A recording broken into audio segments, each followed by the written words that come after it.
Old cabin sold for $1 to single mom. What her German shepherd found stunned everyone. A struggling single mom thought she'd found a miracle buying an abandoned cabin deep in the forest for just $1.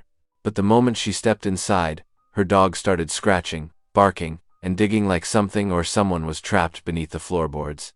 What they uncovered was not gold, not treasure, but something far more chilling. Hidden letters, a mysterious diary, and the remains of a soldier who should have never been there. Who was he? Why was his body buried in secret? And how could this forgotten cabin hold the key to a love story that never died? The truth will shake an entire town. But when the past comes crashing into the present, will this family's new beginning be saved or destroyed? Comment below and tell me where in the world you're joining from. And if this story made you pause for a moment, hit that subscribe button for more. Aurora Matthews' hands trembled as she held the county auction letter, hardly daring to believe what she was reading. Beside her on the worn couch of their cramped rental apartment, her 15-year-old daughter Emily bounced with excitement, making the springs creak beneath them. "Mom, read it again," Emily urged, her dark hair falling forward as she leaned in close. "I want to make sure we heard it right." Aurora cleared her throat, her voice wavering with emotion. "Dear Miss Matthews, congratulations on your successful bid at the Henderson County property auction. Your offer of $1 has been accepted for Lot 47, the Pine Creek Forest Cabin." Ranger, their loyal German shepherd, paced back and forth across the small living room, his nails clicking against the linoleum floor. His tail wagged furiously as he moved between Aurora and Emily, as if he could sense the electricity in the air. $1, Aurora whispered, shaking her head in disbelief. "I still can't believe no one else bid on it." Emily wrapped her arms around her mother's shoulders. "It's because we were meant to have it, Mom.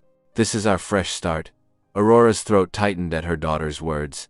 The past year had been brutal. The divorce, downsizing to this tiny apartment, watching Emily try to be strong through it all. Maybe this was the universe finally throwing them a lifeline.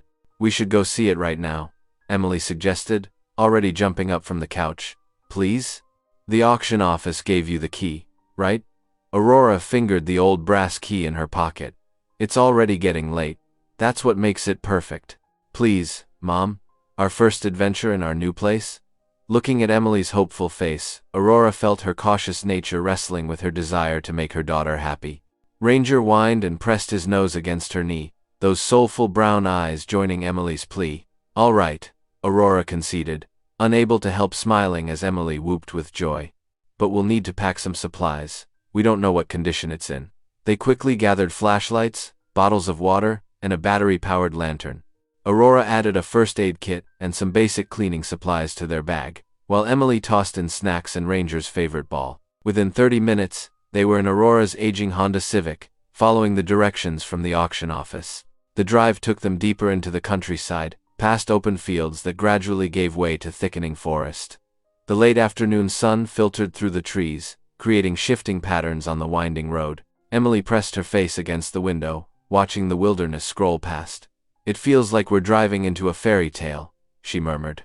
Aurora had to agree. There was something magical about the way the forest seemed to embrace them, the trees growing taller and more ancient-looking with each mile. Ranger sat alert in the backseat, his ears perking up at every new sound. Finally, they turned onto a narrow dirt road, marked by a weathered wooden sign that read Pine Creek. The path wound through the trees for another quarter-mile before opening into a small clearing. Aurora's breath caught in her throat. There, nestled against a backdrop of towering pines, stood their cabin. In the deepening twilight, it seemed to glow with a faint, welcoming warmth, as if some remnant of all the lives lived within its walls still lingered in the old wood. "It's perfect," Emily whispered, clutching Aurora's hand as they stepped out of the car. The air was different here, crisp and clean, carrying the scent of pine needles and wild herbs. The forest around them had fallen into an expectant hush, broken only by the occasional call of an evening bird. Ranger jumped out of the car and immediately went rigid, his ears pinning forward as he let out a low growl. The sound sent a shiver down Aurora's spine. "What is it, boy?" she asked. But Ranger just continued to stare at the cabin, his posture alert but not aggressive. Emily's grip on Aurora's hand tightened. "Maybe he sees a raccoon or something?" Aurora nodded, trying to project more confidence than she felt. "Probably. Let's go take a look inside." They approached the front porch, their footsteps loud on the old wooden boards. The key felt heavy in Aurora's hand as she fitted it into the lock. It took some jiggling and a firm twist before the mechanism finally turned with a loud click that seemed to echo in the twilight stillness. The door swung open with a long creak, releasing a wave of musty air. Aurora fumbled with the lantern, clicking it on to illuminate the interior. The beam of light revealed a space that time seemed to have forgotten. Cobwebs draped from the ceiling like delicate lace curtains, dancing in the disturbed air. Dust motes swirled in the lantern's glow, and the rich smell of cedar mixed with years of neglect filled their nostrils. Broken furniture lay scattered about, an old rocking chair with a friendly the broken furniture forthers and the jeston to the cedar missing leg. A small table turned on its side, shelves that listed at odd angles. "Look at all these trunks," Emily exclaimed, pointing to several old steamer trunks stacked against one wall. Despite the layers of dust, their brass fittings still caught the light. Aurora moved further into the cabin, sweeping the lantern's beam across the space. Despite its abandoned state, she could see the bones of something beautiful. The walls were solid logs, the ceiling high with exposed beams. A stone hearth dominated one wall, its empty firebox like a dark mouth in the dim light. "It needs a lot of work," Aurora said, running a hand along a dusty windowsill, "but I think we could make this into something special." Emily was already exploring, picking her way carefully around the debris. "Can you imagine how cozy it'll be once we clean it up? We could put a big comfy couch right here, and maybe hang curtains on these windows." Aurora smiled at her daughter's enthusiasm, but her attention was drawn to Ranger. The German Shepherd had made his way to the hearth and was pawing at the wooden floorboards beneath it, whining with unusual urgency. "Ranger?" Aurora called, setting the lantern on a rickety table. "What have you found, boy?" The dog's nails scraped against the wood as he continued to paw at the spot, his whining growing more insistent. In the lantern's light, Aurora could see his entire body trembling with excitement or anxiety, perceptively, she wasn't sure which. The early morning sunlight filtered through the warped wooden shutters, casting strange patterns across the cabin's dusty floor. Aurora knelt beside their camping gear, carefully adjusting the flame on their portable stove. The familiar ritual of making coffee gave her a sense of normalcy in this unfamiliar space. The rich aroma began to fill the air, competing with the musty scent of old wood and forgotten memories. "Mom!" Emily's voice echoed from upstairs. "There are like a million old books up here. And some kind of antique sewing machine." Aurora smiled at her daughter's enthusiasm. "Just be careful with the floorboards, honey. We don't know how sturdy they are." Ranger, who had been restless since dawn, suddenly intensified his scratching at a particular spot near the hearth. His nails made an urgent sound against the wooden planks, and his whining grew more insistent. "What is it, boy?" Aurora set down her coffee mug and moved closer to investigate. The dog's behavior was becoming impossible to ignore. She ran her hand along the floorboard where Ranger was scratching, feeling the rough texture of aged wood beneath her fingers. Something about this spot felt different. Getting down on her hands and knees, Aurora examined the area more closely. In the morning light, she could just make out a slight variation in the wood grain pattern. One board didn't quite match its neighbors. "Emily," she called out, "can you bring me that old screwdriver from our tool bag?" Emily's footsteps thundered down the stairs. Did Ranger find something? Maybe. Aurora accepted the screwdriver and wedged it into a small gap between the boards. With considerable effort, she began to pry upward.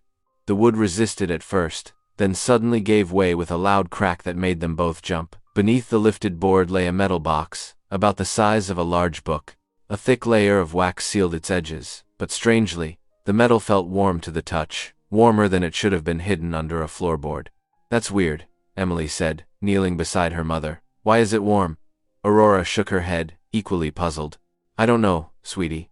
She carefully broke the wax seal and lifted the lid. The hinges protested with a rusty squeak. Inside, they found a collection of items that made Aurora's heart skip a beat.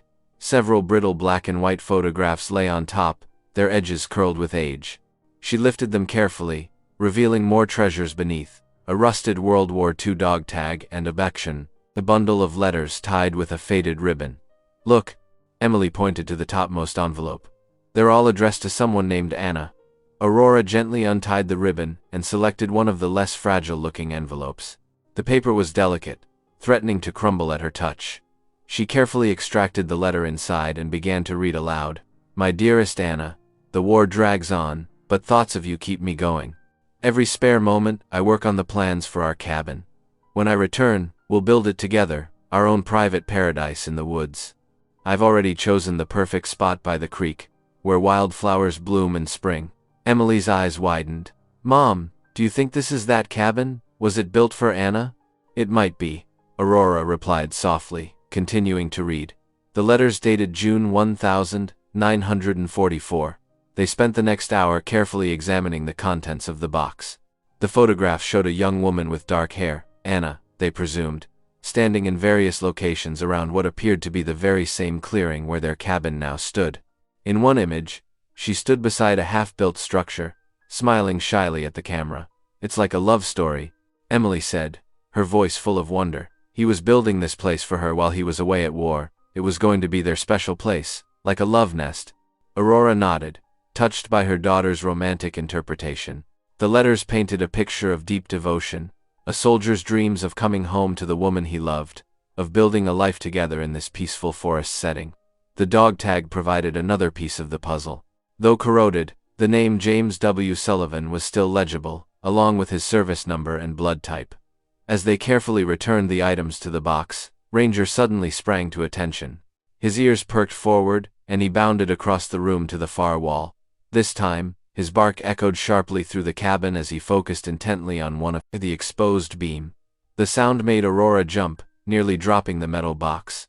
Something about Ranger's urgent barking sent a chill down her spine. The dog's behavior was becoming increasingly unsettling, especially given what they'd just discovered. Ranger, quiet, she called out. But the German Shepherd continued to stare at the wall beam, his body tense and alert. The morning sunlight seemed to dim slightly, and Aurora couldn't shake the feeling that they'd stumbled onto something much bigger than a simple box of old memories. The evening sun cast long shadows through the cabin's dusty windows as Aurora and Emily returned to the mysterious wall beam that had captured Ranger's attention earlier. The German Shepherd sat alertly nearby, his eyes fixed on the spot where he'd been barking. Let's see what's got you so worked up, boy, Aurora said, running her hand along the old wooden paneling.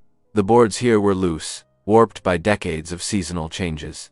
She wedged her fingers behind one panel and pulled gently. With a groan of protesting nails, the wood came away. Mom! Look! Emily exclaimed, shining her flashlight into the gap. There's something back there. Aurora reached into the narrow space, her fingers brushing against something smooth and leather-bound. She carefully extracted what appeared to be an old diary, its cover dulled by years of dust and darkness. It feels like it might fall apart, she said, carrying it to the kitchen table where they'd set up their battery-powered lantern. Emily pulled up a chair beside her mother, and together they opened the delicate cover. The first page bore a simple inscription in flowing handwriting, "Property of Anna Sullivan, 1942. Sullivan? Emily whispered. Like James Sullivan from the dog tag? Aurora nodded, carefully turning to the first entry. The paper was brittle but still readable, the ink having faded to a warm brown. She began to read aloud. The 15th of April 1942. James showed me the clearing today. It's since tonight. Perfect. Just as he described in his letters. The wildflowers are beginning to bloom, and the creek sings the sweetest song. He says this is where we'll build our home together, before he leaves for training. I can already imagine waking up to birdsong and falling asleep to the sound of water over stones. Emily leaned closer as Aurora turned the page. The next several entries detailed the cabin's construction, painted with Anna's obvious love and pride. The 3rd of May 1942. The foundation is laid. James works every spare moment, his hands strong and sure with each beam he places. He promises the cabin will be finished before he ships out, so I'll have a place to wait for him. Sometimes I catch him watching me instead of working, and when our eyes meet, my heart feels too full to contain. Aurora's voice grew softer as she read on. The entries tracked the cabin's progress through that spring and summer, the walls rising, the roof being shingled, windows installed one by one. Through Anna's words, they could feel the growing shadow of James's impending deployment hanging over every moment of joy. The 12th of August, 1942. Cambrai. The cabin is nearly complete. James carved our initials into the heart of the house today, where they'll stay forever. He says it's so I'll always feel him with me, even when he's far away. 3 more weeks until he leaves. I try not to count the days, but my heart keeps time like a metronome. The entries that followed spoke of loneliness and determination. Anna wrote of tending the garden she'd planted, of reading James's letters by lamplight, of walking the forest paths and dreaming of his return. Her words painted a picture of quiet devotion that brought tears to Aurora's eyes. Then they reached the final entry. The handwriting here was different, shakier, as if written by trembling hands. Aurora's voice caught as she read the date. The 7th of December 1945. If he doesn't come home, I'll wait here until I die. The words hung in the air like frost, sending a never-ending chill through both mother and daughter. Emily's hand found Aurora's and squeezed tight. Neither spoke for several long moments, the weight of Anna's declaration settling over them like a heavy blanket. Aurora thought of the cabin they'd won at auction, of the dollar that had purchased this place built with so much love and hope. She thought of Anna, waiting here alone, holding on to her promise through years of silence. The story suddenly felt intensely personal, as if they'd been entrusted with something precious and profound. "Mom," Emily said finally, her voice barely above a whisper. "Do you think she really waited? Her whole life?" Before Aurora could answer, a low growl rumbled through the growing darkness. Ranger had moved to the staircase, his attention fixed on the small door set into its base. The crawlspace entrance was little more than a crude hatch, its edges barely visible in the lantern light. The German shepherd's claws raked across the wood, his growl deepening. The sound sent shivers down Aurora's spine as she watched her normally calm dog acting so strangely. The evening shadows seemed to deepen around them, and the cabin's comfortable atmosphere took on a different quality, one that made Aurora want to gather Emily close and leave the diary's mysteries for another day. The evening shadows lengthened as Aurora stood before the crawlspace door, her hand gripping the old brass handle. Emily held the battery-powered lantern, its beam casting long shadows across the wooden floorboards. The persistent scratching and whining from Ranger had finally driven them to investigate what lay beneath the cabin. "Maybe we should wait until morning," Emily suggested, her voice trembling slightly. Aurora took a deep breath. "Whatever's down there has waited long enough." She pulled the door open, with a creaking protest of rusty hinges. Before either of them could react, Ranger shot forward like an arrow, squeezing through the narrow opening. His urgent barking echoed in the darkness below, the sound muffled and strange. "Ranger, come back," Aurora called, but the German shepherd continued barking frantically. With shaking hands, Aurora took the lantern from Emily. "Stay here, honey. I'll check on him." "No way," Emily replied firmly. "We stick together, remember?" Aurora nodded, grateful for her daughter's courage even as worry gnawed at her stomach. Getting down on her hands and knees, she directed the lantern beam into the crawlspace. The light revealed a dirt floor about 3 feet below the cabin's foundation, with thick wooden support beams creating a forest of shadows. "Be careful," Aurora warned as she lowered herself into the opening. The musty smell of damp earth and decay filled her nostrils. Ranger's barking grew more insistent, coming from somewhere deeper in the darkness. Emily followed close behind, both of them crawling on hands and knees through the confined space. Cobwebs brushed against their faces, and the dirt was cold and slightly damp beneath their palms. The lantern beam bounced wildly as they moved, creating disorienting patterns of light and shadow. "There he is," Emily whispered, pointing ahead where Ranger's tail was just visible behind a support beam. They carefully made their way toward him, the space growing tighter as they moved deeper beneath the cabin. Ranger stood rigid, his nose pointed at something just beyond the reach of their light. Aurora lifted the lantern higher, and the beam fell across something that made her heart stop. A boot. An old, weathered military boot, still laced up around what could only be.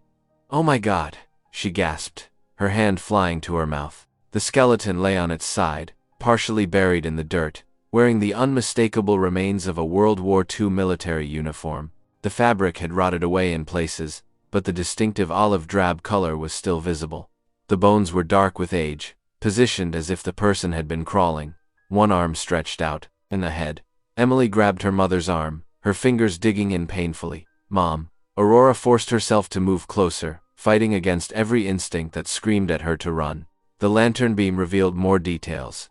A rusted helmet lying nearby, the remains of a canvas pack, and something clutched in the skeleton's outstretched hand.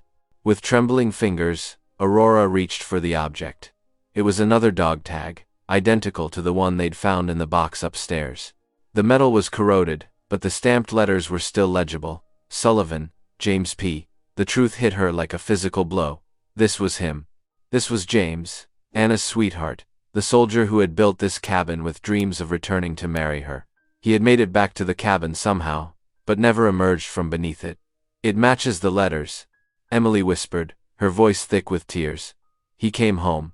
Aurora sat back on her heels, her mind racing. The implications were staggering. James had returned, perhaps wounded or sick, and died here beneath the home he'd built for Anna. But why? Why hadn't he made it to the door, and how had no one found him? The questions multiplied like echoes in her head. Had Anna known? Had she somehow discovered his fate and kept it secret, continuing her vigil despite knowing the truth? Or had she waited all those years, never knowing that her love lay just feet below her, forever unable to complete his journey home? Ranger whined softly, pressing against Emily's side as if sensing their distress.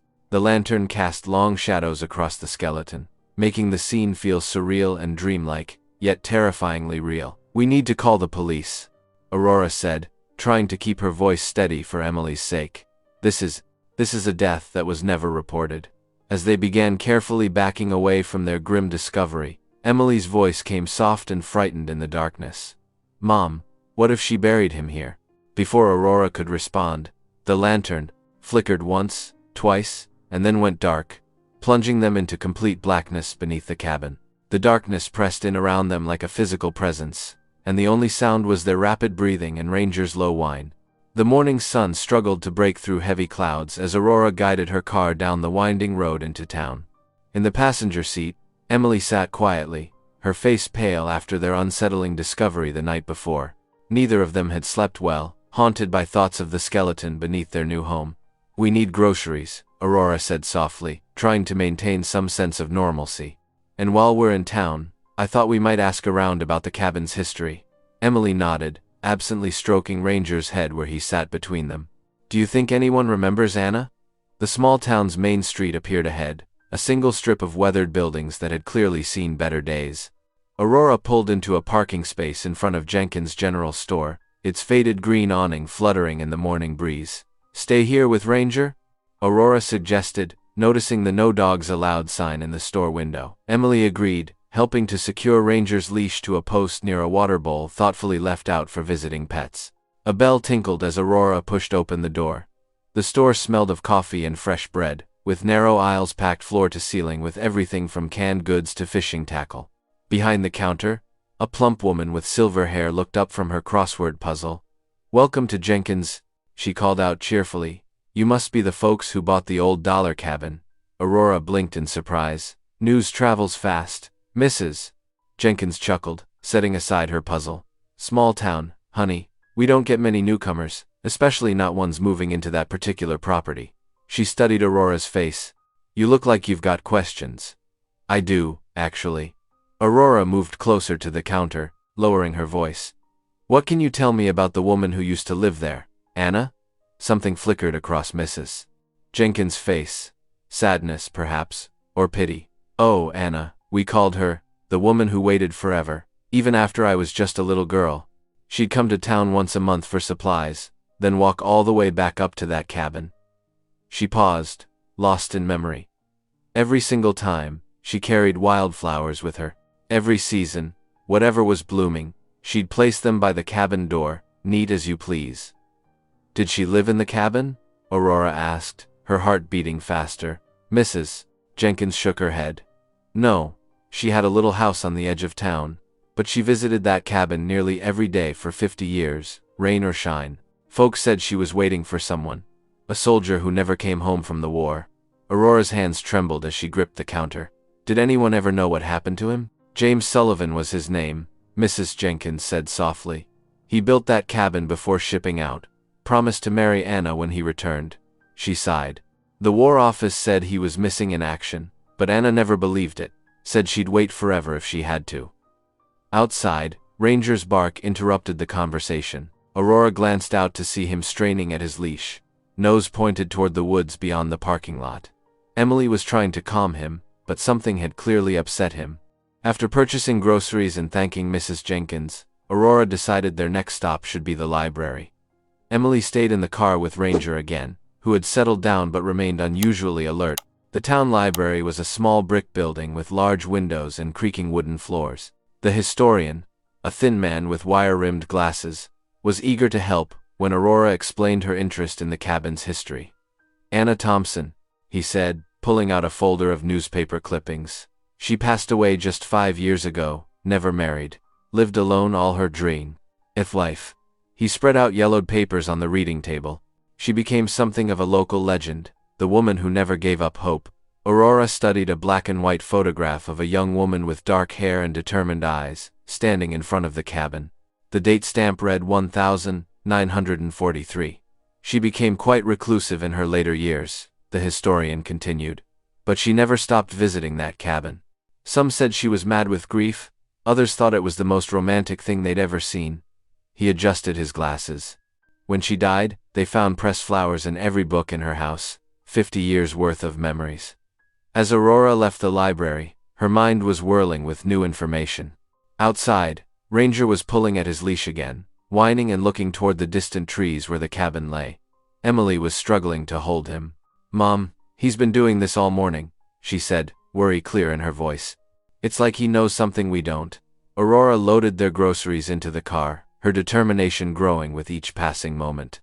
The pieces were starting to come together, but there were still so many questions. Why had James died beneath the cabin? Had Anna somehow known he was there all along? The drive back to the cabin was quiet, both mother and daughter lost in thoughts of the woman who had spent her entire life waiting, never knowing her love lay just beneath her feet. As they pulled up to the cabin, Ranger jumped out as soon as the door opened, running straight to the front door. Inside, he made a beeline for the fireplace, scratching intensely at the hearthstone, his claws making sharp sounds against the old stone. Aurora watched him, her resolve strengthening. Whatever secrets this cabin still held, she was determined to uncover them all, for Anna's sake, and for James. That afternoon, sunlight streamed through the cabin's dusty windows as Aurora knelt beside the fireplace. Ranger hadn't stopped pawing at the hearthstone. Since they'd returned from town, his whines growing more insistent by the minute. "Should we try to lift it, Mom?" Emily asked, already rolling up her sleeves. Aurora nodded, retrieving a crowbar from their toolbox. The heavy stone resisted at first, decades of grime sealing it in place. Together, mother and daughter worked the crowbar along its edges, careful not to crack the ancient stone. With a grinding sound that echoed through the cabin, the hearthstone finally shifted. "There's definitely something under here," Aurora grunted, working the crowbar deeper. The stone lifted with agonizing slowness, revealing a dark cavity beneath. Ranger's tail wagged frantically as he peered into the space. Inside lay a box, roughly the size of a shoebox, carefully wrapped in what appeared to be an old pillowcase. The fabric had yellowed with age but had protected its contents from the worst of the dirt and moisture. Aurora lifted it out with trembling hands, while Emily held the flashlight steady. "It feels light," Aurora said, carefully unwrapping the cloth. The box itself was made of tin, probably an old cookie container, its painted surface dulled by time but still intact. She placed it on the wooden floor between them and slowly lifted the lid. Inside, folded with obvious care, lay a quilt. But as Aurora lifted it out, both she and Emily gasped. This was no ordinary quilt. It had been pieced together from scraps of military uniforms. Olive drab cotton, khaki wool, and fragments of camouflage material had been carefully sewn into a pattern of stars. The stitching was precise but clearly unfinished, with some sections only partially completed. "These must be pieces of his uniforms," Emily whispered, running her fingers over the different textures. She was making this while waiting for him to come home. Aurora nodded, her throat tight with emotion. As they carefully unfolded the quilt, something fluttered to the floor, an envelope, yellowed and creased, that had discoverably been his fire, been tucked into the quilt's lining. Emily picked it up with careful fingers. "It's not sealed," she said, looking at her mother for permission. Aurora nodded, and Emily gently opened the envelope, pulling out several pages of paper covered in shaky handwriting. "Dear Anna," Emily began reading aloud, her voice trembling. "If you find this, then I failed to reach you. I made it back to our cabin, just like I promised, but I'm too badly wounded to go on. The shell that hit us in France did more damage than the medics could fix." Aurora wrapped an arm around Emily as she continued reading. "I crawled the last mile here, hoping to see your face one more time. But I can't make it up the steps. I'm so cold now, my love. All I wanted was to come home to you, to build our life in this cabin we dreamed about. I'm sorry I couldn't keep my promise to marry you. Know that I loved you until my last breath. Emily's voice broke, tears streaming down her face. Aurora took the letter, continuing where her daughter left off. I hope someday you'll understand why I had to go fight. I wanted to make the world safe for us, for the family we planned to have. The quilt you started sending me pieces of kept me warm on cold nights in the field. I carried your love with me everywhere. The next part of the letter was in different handwriting, Anna's, dated months later. My dearest James, I found you today, too late to save you. I couldn't bear to let them take you away from our cabin, our dream, so I did what I had to do. I buried you here, beneath the home you built for us, where you'll always be close to my heart. I'll keep our secret and visit you every day. I'll bring you flowers and tell you about the changing seasons. And I'll wait, my love. I'll wait until we're together again. Emily buried her face in her mother's shoulder, sobbing. She loved him so much, Mom. So much that she couldn't share her grief with anyone. She kept him close, visiting him every day for 50 years, and never told a soul. Aurora held her daughter tight, her own tears falling onto the unfinished quilt in their laps. The love story of Anna and James, tragic as it was, spoke of a devotion so deep it transcended death itself. Anna had chosen to guard her secret, to keep her soldier close, tending his hidden grave with flowers and unwavering devotion for half a century. Ranger moved closer, sensing their distress, and curled up at their feet. His head rested protectively across Aurora's ankle as mother and daughter sat together, the unfinished quilt spread across their laps. In the quiet of the cabin, Aurora hugged Emily tightly, feeling a profound connection to Anna's story of love and loss. The afternoon sun cast long shadows through the windows, and the cabin seemed to hold its breath, as if acknowledging that its long-kept secret was finally known and understood.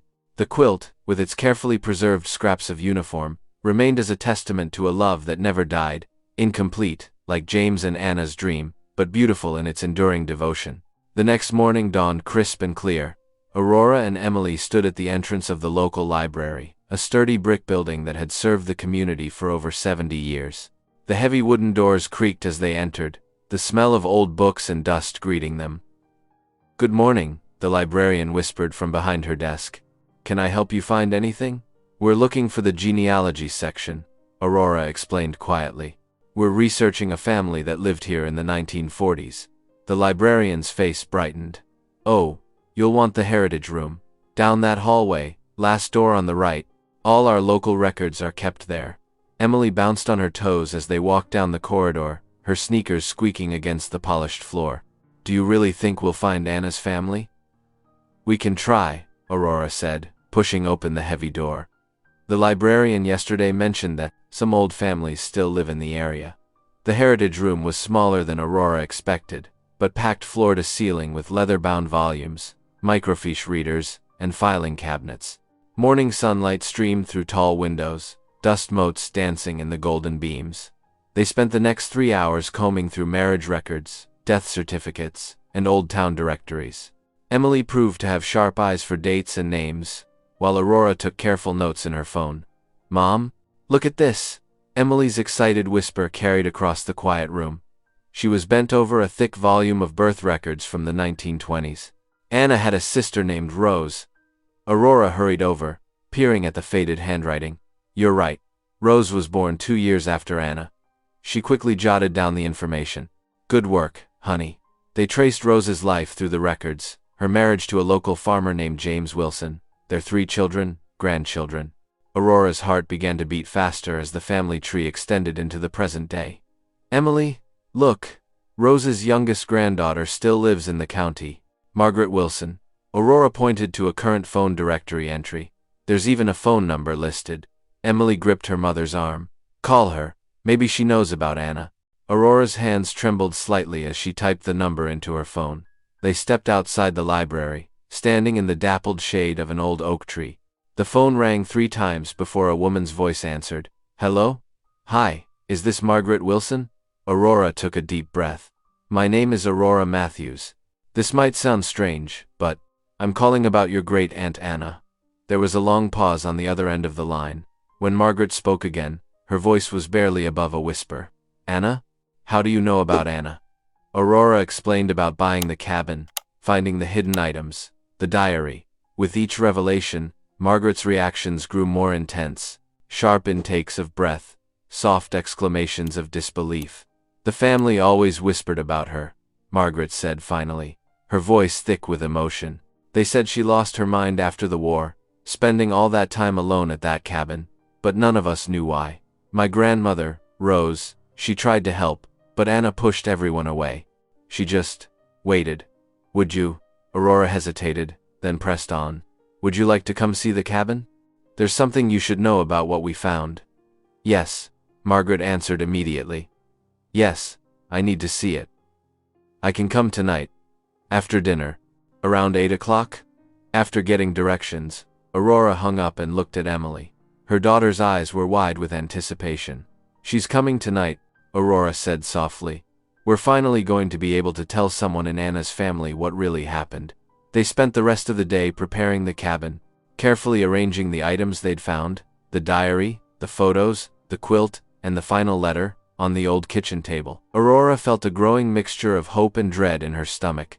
How would Margaret react to learning the truth about her great-aunt's secret?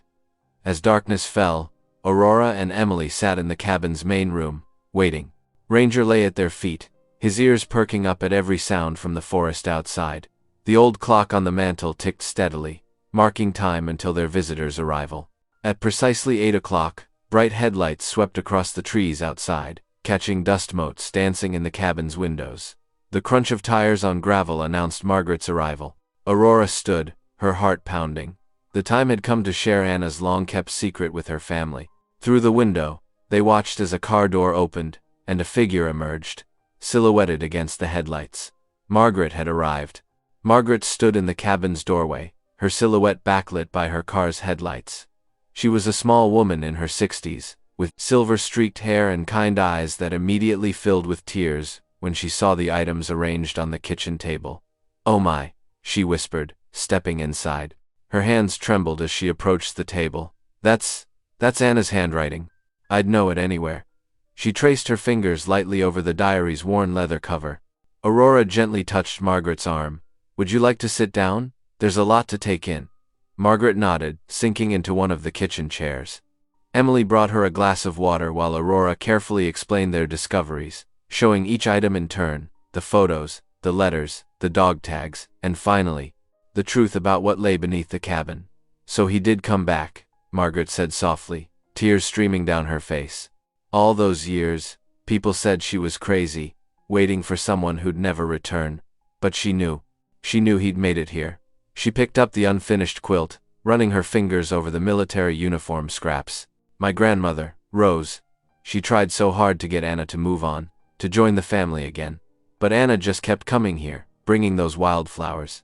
We never understood why." "She wasn't mad," Aurora said gently. "She was mourning." Margaret clutched the quilt to her chest, her shoulders shaking with sobs. She carried this burden alone. All those years, she protected his final resting place. She loved him so much she couldn't bear to share even her grief. "Thank you," Margaret said finally, reaching for Aurora's hand. "Thank you for finding the truth. For giving Anna's story back to us. Now we can finally understand." A sharp knock at the door cut her off. Ranger leapt to his feet, hackles raised as a stern voice called out, "County Inspector's office, open up."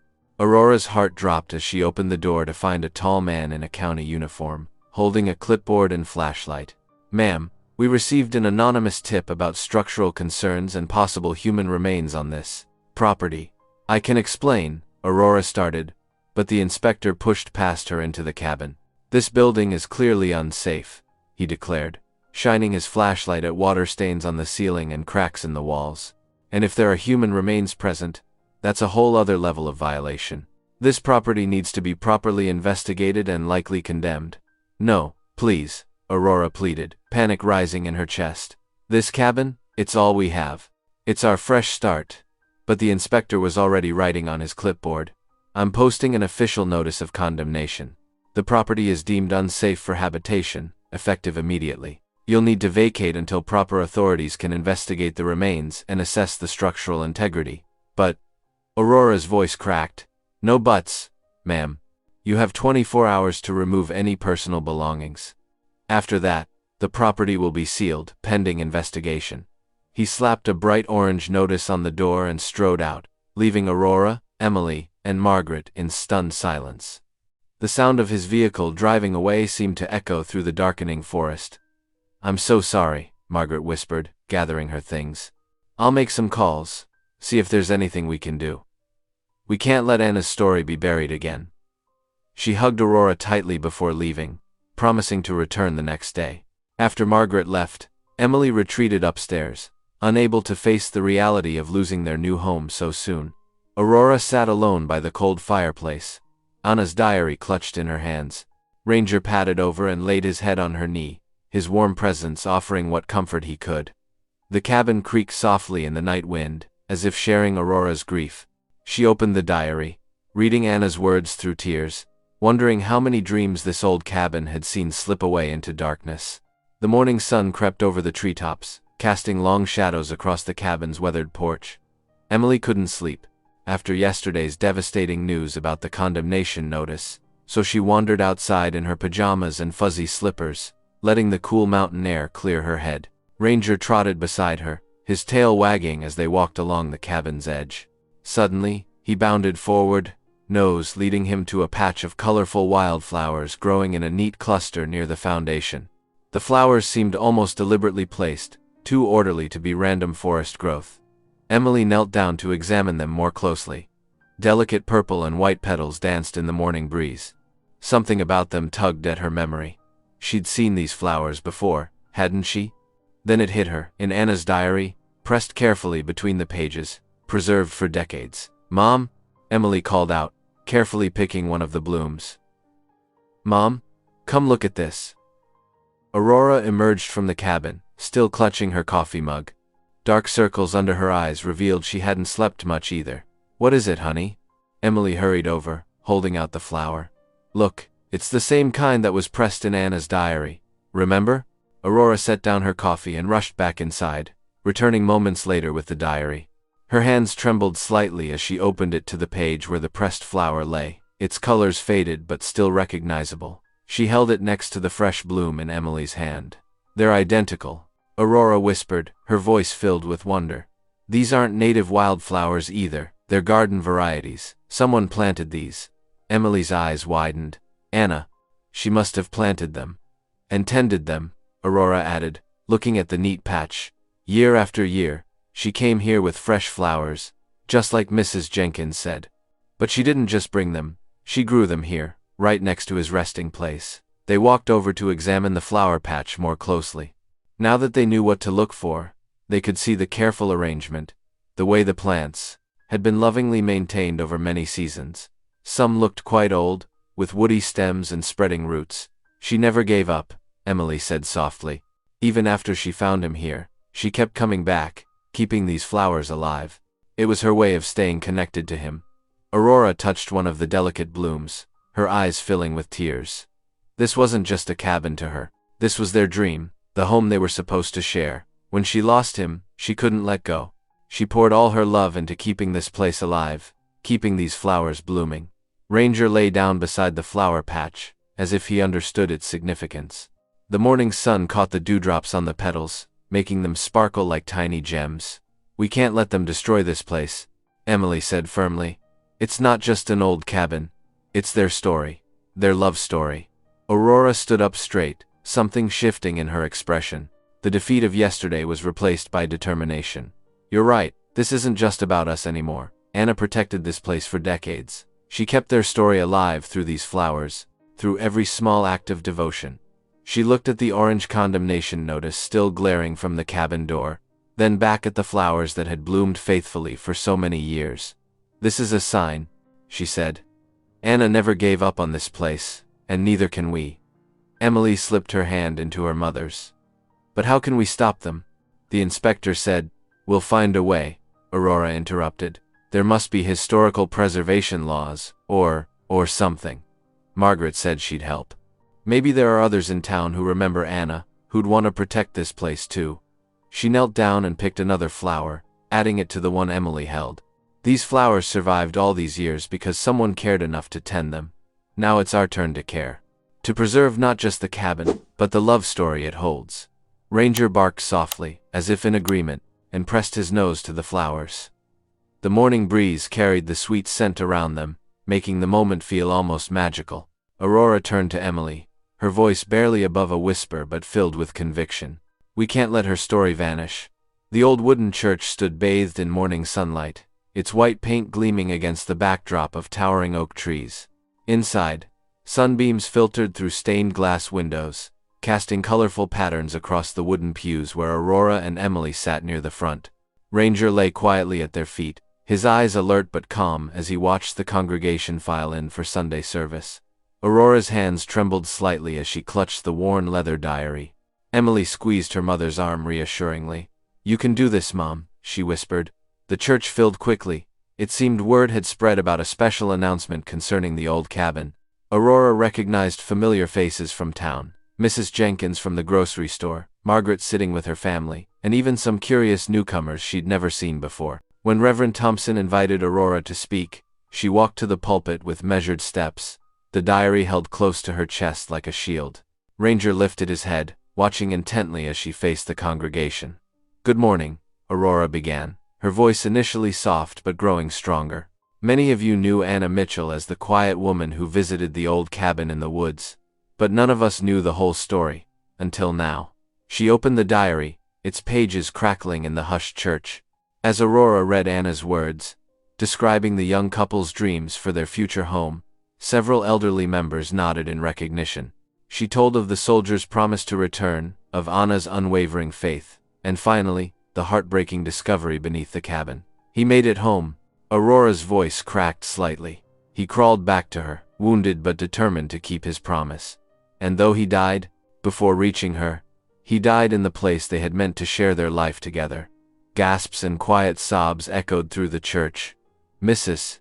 Jenkins dabbed at her eyes with a handkerchief, whispering to her neighbor about how she'd watched Anna bring flowers to the cabin for 40 years, never understanding the depth of her devotion. "Anna found him," Aurora continued, "and in her grief, she chose to keep him close, buried beneath their dream home. She tended that cabin and the flowers around it until her own passing, never sharing her heartbreak with anyone." Margaret stood up then, her voice thick with emotion. "My aunt wasn't crazy like people said. She was loving him the only way she could." From the back pew, an elderly man in a veteran's cap slowly rose to his feet. "Ma'am, I'm Commander James Wilson from the local Veterans Association. That soldier deserves to be honored, and so does Anna's devotion. We'd like to help preserve the cabin as a memorial to their love and sacrifice." Murmurs of agreement rippled through the congregation. Several other veterans nodded solemnly. But then, the county inspector, who had been sitting near the back, stood up. "While the story is touching, that structure is still condemned. It's unsafe and must be demolished according to county regulations." "With all due respect," Commander Wilson countered, "there are historical preservation grants available for structures with significant cultural value. We'd be willing to assist with the paperwork and renovation costs." More voices joined in support. A contractor offered his services at cost. The Historical Society president suggested applying for landmark status.